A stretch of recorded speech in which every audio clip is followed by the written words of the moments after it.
S रहेगा अंग्रेजी शब्द में एस। ये हो गया। अब ग्रह चिन्ह जो दीर्घ होता थोड़ा सा रुका जाता है। एक हो गया डैश अल्प विराम जो कि सेम मात्रा होने के कारण उसे अलग किया जाता है। एक मीण हो गया जो कि ऊपर से रहेगा या नीचे से रहेगा।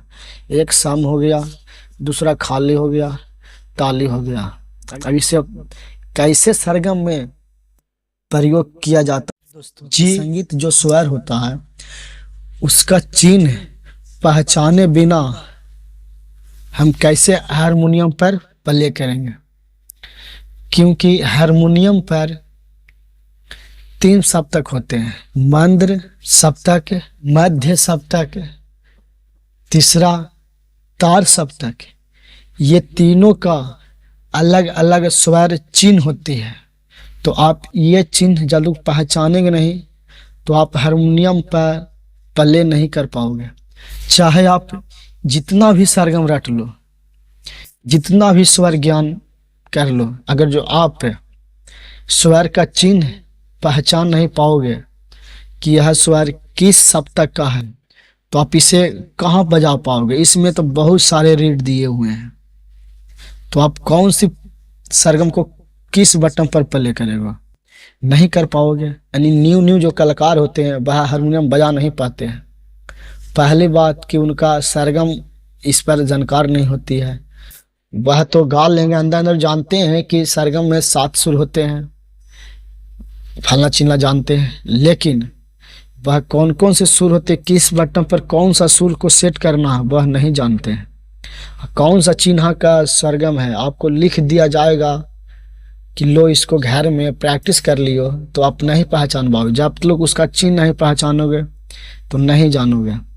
तो इसी को देखते हुए हमने सोचा है कि सबसे पहले हम चिन्ह आपको जानकार दे दें, कौन सा सप्तक का कौन सा स्वर है। आप लोग टेंशन न लीजिए, बस मेरे इस चैनल से जुड़ लीजिए। चैनल का नाम है मंटू कुमार सॉन्ग। मेरा नाम कुमार मंटू सुगम हुआ। और नए नए कलाकार को जोड़िए और आप भी जुड़िए, और हम एक दूसरे से मिलजुल कर सीखेंगे और सिखाएंगे।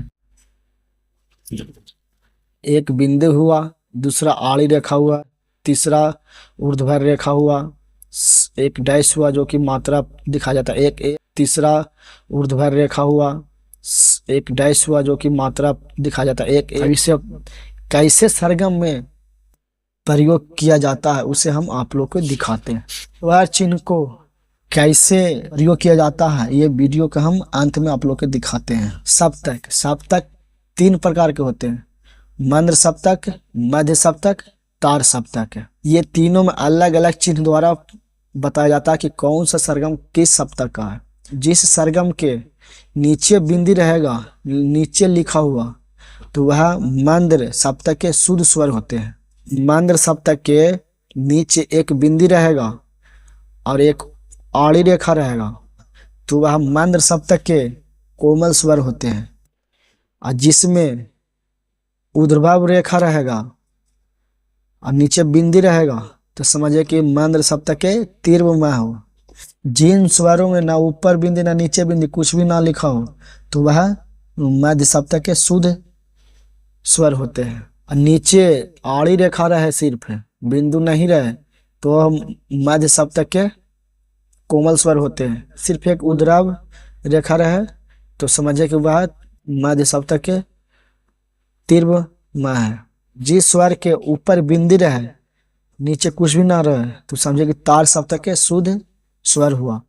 और ऊपर बिंदी नीचे आड़ी रेखा रहे तो समझिए कि तार सप्तक के कोमल स्वर है। जिसमें ऊपर ऊर्ध्वाधर रेखा और एक बिंदी रहे, नीचे कुछ भी ना रहे, तो समझिए कि वह तीव्र स्वर है।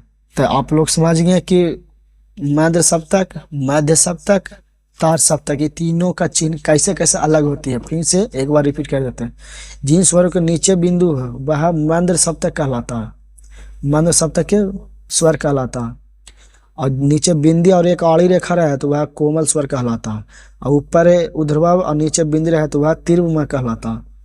और मध्य सप्तक जिसमें ऊपर नीचे कोई बिंदी ना हो तो वह शुद्ध स्वर कहलाता है मध्य सप्तक के। और नीचे आड़ी रेखा हो तो वह कोमल स्वर कहलाता है। ऊपर एक ऊर्ध्वाधर रेखा हो तो मध्य सप्तक तीव्र कहलाता है। और तार सप्तक जिसमें ऊपर बिंदी हो वह शुद्ध स्वर कहलाया। तार सप्तक के नीचे आड़ी हो ऊपर बिंदी हो तो वह तार सप्तक के कोमल स्वर कहलाता है। ऊर्ध्वभाव और एक बिंदी हो नीचे कुछ भी ना हो तो समझे तार सप्तक के तीव्र में हुआ।